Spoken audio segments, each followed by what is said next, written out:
Salut à tous, ravi de vous retrouver sur Direct Course. Réunion de gala en ce dimanche 19 décembre sur l'hippodrome de Paris-Vincennes. Nous aurons en point d'orgue la clôture du Grand National du Trot qui servira d'ailleurs de support aux enjeux à la carte. Et c'est une bonne chose, ils seront 14 au départ de cette épreuve labellisée groupe 2.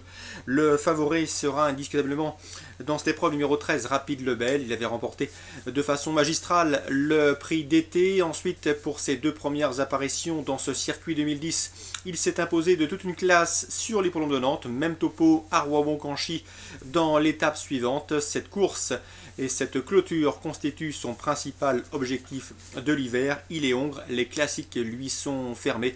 Mais ce compétiteur de 5 ans devrait une nouvelle fois faire étalage de sa classe et a priori il s'annonce difficile à devancer.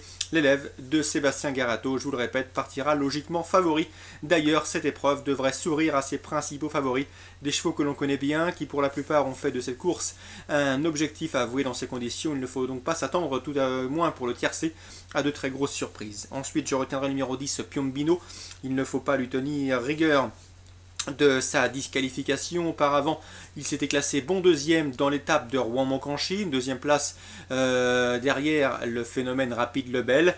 Ce n'est pas Thierry Doldestin qui le pilotera, mais Mathieu Abrivard. Le cheval sera déféré des quatre pieds, je le pense capable de terminer deuxième. Ensuite, on retiendra le 8 Kéron de Jet et le numéro 12 Kumba de Guèze, respectivement deuxième et première actuellement du classement général. Un match dans le match, puisque si nous avons Rapide Lebel qui visera le sacre, eh bien Kéron et Kumba de Guèze, eux, viseront la victoire finale au classement général.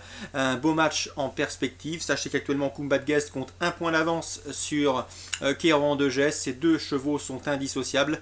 L'un est dur, l'autre est relativement maniable.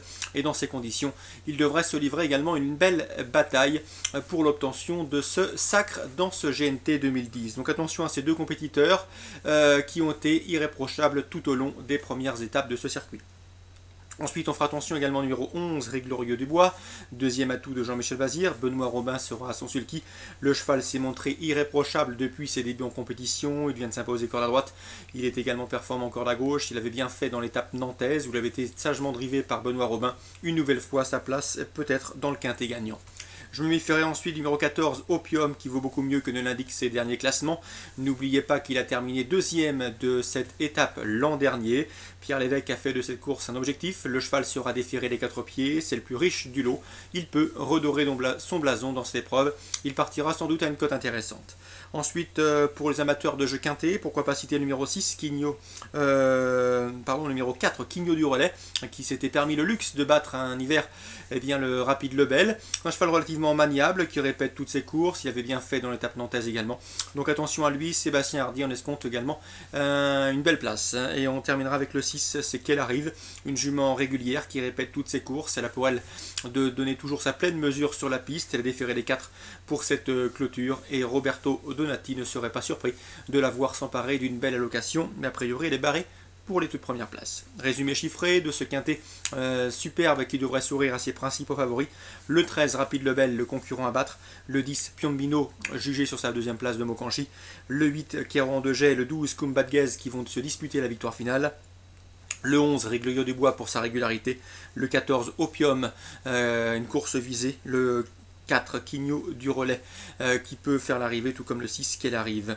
Sachez également que Yves-Marie Dezonnette, avec lequel j'ai pu converser, aura 3 partants dans la 5e, la finale des amateurs, du Grand National des amateurs. Il présente le 512 Nordelitri, le cheval est bien, il va faire sa course, on est confiant pour terminer sur le podium. Le 508 Neptuneway n'est pas aux affaires, le cheval également est en forme, il visera une place. Dans cette épreuve, il faudra sans doute redouter le 513 Oscaradien. Eric Lamberts l'estime largement compétitif dans cette catégorie des amateurs, catégorie dans laquelle il n'a plus à faire ses preuves. On se méfiera également de Noble de Charme, c'est le 510 ou le 512, le 510 a priori. Noble de Charme, je sais qu'Alexandre de Jésus a visé cette épreuve pour ce cheval qui sera déféré des 4 pieds. Attention à lui, il a déjà bien fait sur ce parcours, il y possède d'ailleurs le meilleur chrono du peloton. Pour un jeu trio, pourquoi pas rajouter le 503 au bloc d'Anguin, un cheval qui aime prendre la direction des impérations, s'installer tête corde, il est capable d'aller loin si on le laisse faire. 512, 513, 510, 508 et 503 pour un trio. Direction maintenant la Réunion 2 à Pau, j'ai pu m'entretenir avec Fabien Lagarde. Il aura 4 partants dans la course des Anglo-Arabes, il y a un cross-country, la deuxième. Il est confiant avec Nefertar, le 206. D'après lui, c'est la meilleure jument des 4, en tout cas la plus recommandable. Elle n'a plus à faire ses preuves sur le cross. Il ne serait pas surpris de voir le 2, Jael de Simon, également faire l'arrivée, car le cheval a pour lui d'être dans une condition physique avancée. Le cheval est bien et d'après lui, il a largement sa place sur le podium. Donc 206, 202, les deux meilleures chances à en croire les propos de Fabien Lagarde. Leur opposant principal, le 201, Proctor, qui lui aussi a de sérieux titres à faire valoir dans cette catégorie.